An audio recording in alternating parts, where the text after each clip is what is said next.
First way, bypass via Task Manager.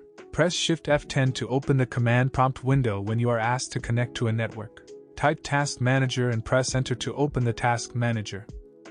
In the Processes tab, find out and right-click the network connection flow. Then, click End Task in the drop-down menu.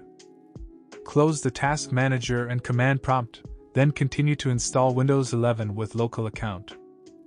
Next way, bypass via CMD. Except for Task Manager, you still can directly use command line to bypass the Microsoft account. Type this in the command prompt window and press Enter to run it. Close the command prompt window and continue to install Windows 11 with local account. Next way, disabling network. Also at the command prompt window. Type this command and press Enter to run it. Then, your computer will be restarted and then you will go back to the same page. Just click Next step by step and you will go ahead to Windows 11. The installation process will delete everything currently on your computer.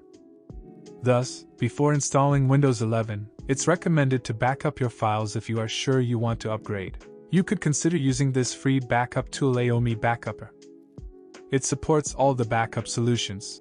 It offers you daily, weekly, monthly schedule backup to backup files automatically. Once it is enabled, it will backup only changed files with incremental backup, thereby saving backup time and disk space. Hit the link in the description to try it. Thanks for watching till here. I'll see you in the next 2 videos. If you have any questions, please leave comments or email us.